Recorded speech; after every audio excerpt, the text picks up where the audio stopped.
Hello, God girls. Welcome to Isaiah chapter 11.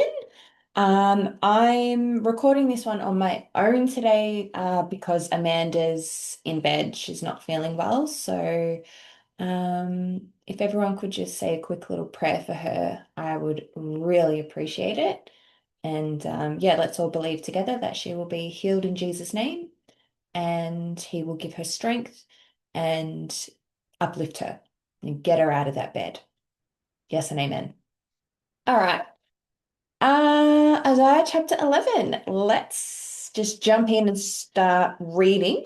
Okay, I really like this chapter. Okay.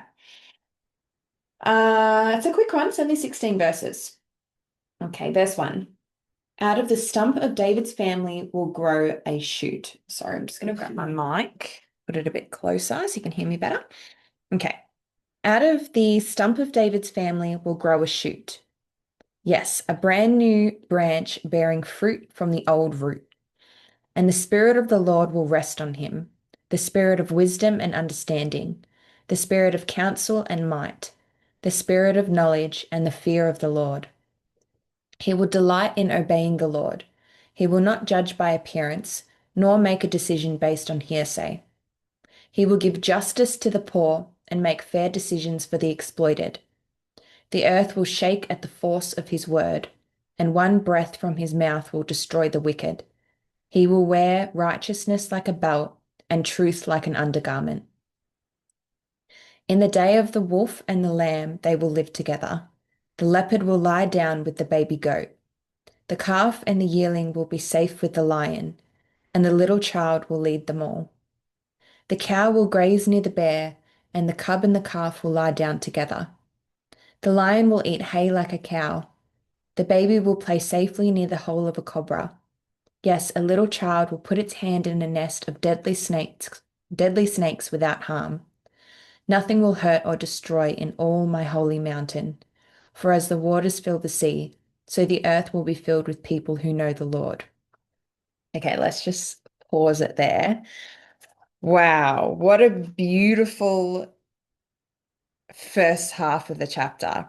So I'm just going to jump back to the start. So, verse 1, which says, out of the stump of David's family will grow a shoot. Yes, a brand new branch bearing fruit from the old root. So, this is talking about Jesus. So, the Messiah is coming. This is what this chapter is about. It's about Jesus, how he's going to come back to the earth, rule and reign. Everything's going to be beautiful and yeah, I love it. Sorry, verse 1 is talking about how so the line of David's family, it was dead essentially, and then but what comes from it is Jesus. And that got me thinking about how how can I think about this verse and apply it to my life? Like why is that there? What's that saying? And what I took from that is God works through dead things. Things that, sorry, if you can hear my stomach, I'm very hungry. Good to see. I hope you didn't hear that. If you did, oh well. Yeah, how God can work through dead things. Like what is something in your life right now, God girl, that you think has been cut down or is dead? And do you actually think that God can bring life from that? Or have you written it off? What was that dream? What was that vision you had? What was that word that someone spoke to you? What is it? What thing in your life that you think was really awesome at one point and now you're like, okay, nah, maybe not. Because God can still work through that thing if you allow him to and if you open the door for him again. Um, yeah, God works through dead things. Pretty cool. Of course he does. Of course he does. Okay, and the rest of this first half, so verses 1 through 5. So I love this. It's just talking about how just and pure and truthful this Messiah is.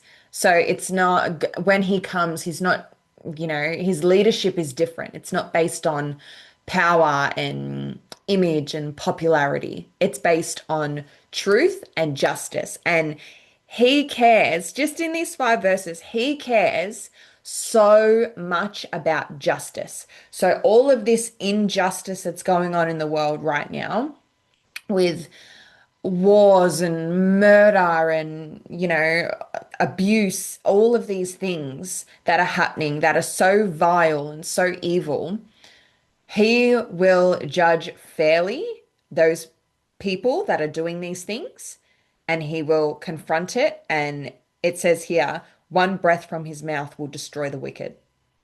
Mm, hmm So I love that, God is fair and just, but he will not let wickedness and evil, he will not let people get away with doing what they're doing. They will have to stand and take account for that, and he will be the judge.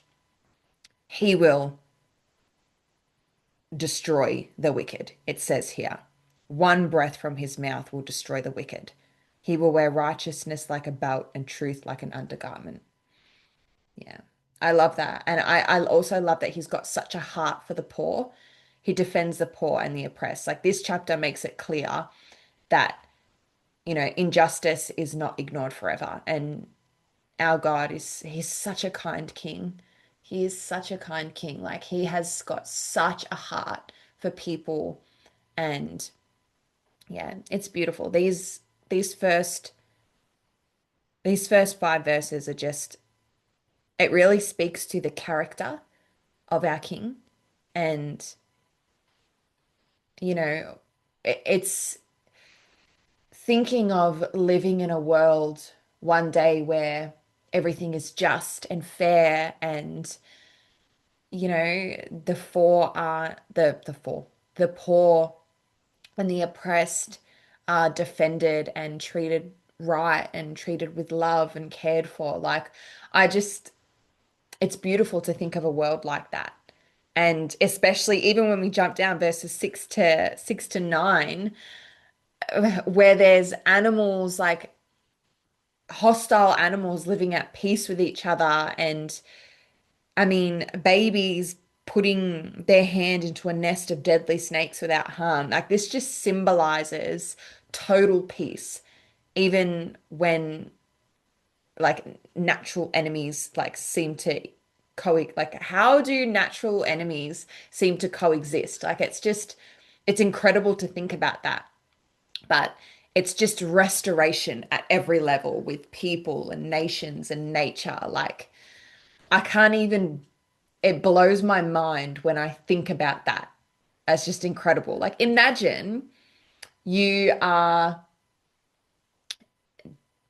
at the beach and you're just swimming with a shark in harmony. Imagine you've got a baby, and this baby is playing with rattlesnakes and deadly poisonous. Like, it's almost incomprehensible to try and think about that, but the Lord, it says it here in the word, and that's going to happen. It's just crazy. Like, imagine a world where it's just full of so much peace and love and harmony. And, it goes so much deeper than, you know, just no conflict. People seem to think like peace is just, you know, the absence of conflict, the absence of drama, the absence of anxiety, the absence of depression, but it's so much more than that. And here it's painting a picture of what the world will look like, and it's beautiful. It's so beautiful. All right, I'm going to finish off the rest of the chapter. So we are up to verse 10. Sorry, I lost my place. Okay. In that day, the heir to David's throne will be a banner of salvation to all the world. The nations will rally to him, and the land where he lives will be a glorious place. In that day, the Lord will reach out his hand a second time to bring back the remnant of his people, those who remain in Assyria and northern Egypt, in southern Egypt, Ethiopia, and Elam, in Babylonia, Hamath, and all the distant coastlands. He will raise a flag among the nations and assemble the exiles of Israel. He will gather the scattered people of Judah from the ends of the earth. Then at last the jealousy between Israel and Judah will end. They will not be rivals anymore. They will join forces to swoop down on Philistia to the west. Together they will attack and plunder the nations to the east.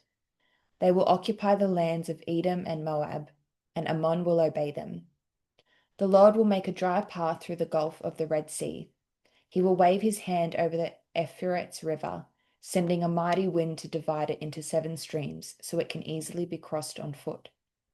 He will make a highway for the remnant of his people, the remnant coming from Assyria, just as he did for Israel long ago when they returned from Egypt. Ah, wow. So what stood out to me the end half of this chapter was that, God's plan includes everyone. It's not just one group, one race, one nation, one specific type of people. It's for everyone. Like how it says here in verse 10, in that day, the heir to David's throne will be a banner of salvation to all the world. The nations will rally to him, and the land where he lives will be a glorious place. So this banner is for the whole world, not just Israel, not just his chosen people, not just Christians. It's for all people. How beautiful that this salvation banner is for the entire world, the entire world. I actually learned something last night. I was at my Connect group, like my friendship group, Bible study, whatever you want to call it.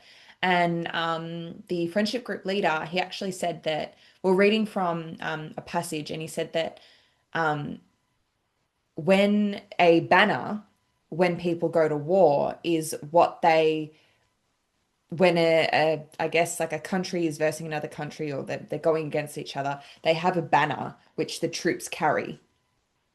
And that's what they stand for, sort of thing. And so when this verse says the banner of salvation is for everyone, so there's no one pitting against anyone, it's for the whole world, this banner, the salvation of Jesus. So Jesus is saying, I'm not just putting you against you and I'm going to take this country and I'm going to take that. He's like, no, no, no. You are all my army. You are all under my banner. You are all, this salvation is for everyone if you receive it, obviously. But yeah, how incredible is that? It's just, wow. We have such a kind, a kind king. He is so fair, so just. He's got such a heart for the poor and the widows and the oppressed, and he's just beautiful. What blew my mind was just the harmony in verses 6 to 9, just about how the world will be.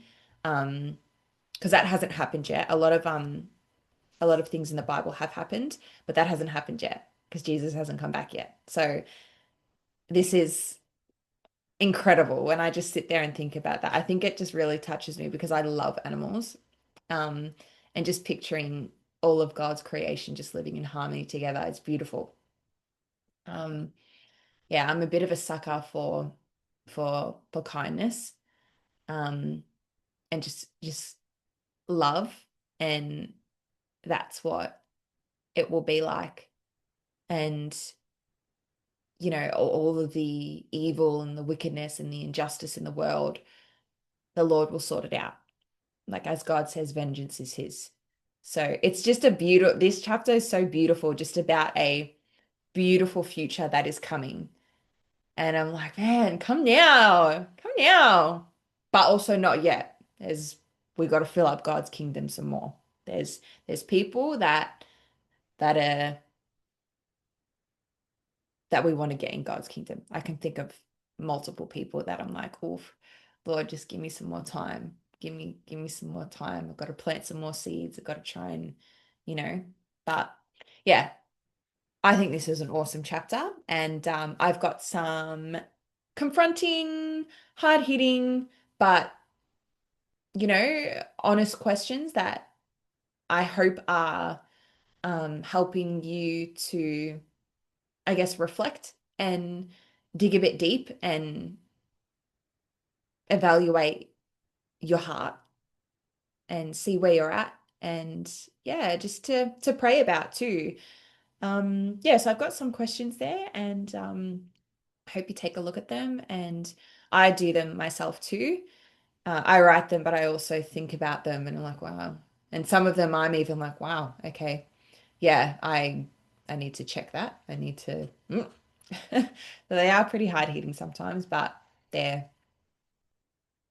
I think they help us grow, and we need to be honest with ourselves and with our own journey. And yeah. So have fun with them, and I will see you soon for chapter 12. And if you could keep Amanda in your prayers to just bring her before the Lord and just pray for healing and for him to uplift her during this time and just carry her through this season. Yeah. Okay. Thank you so much, God girls. Have an amazing week. We love you, and we'll see you soon. Bye for now.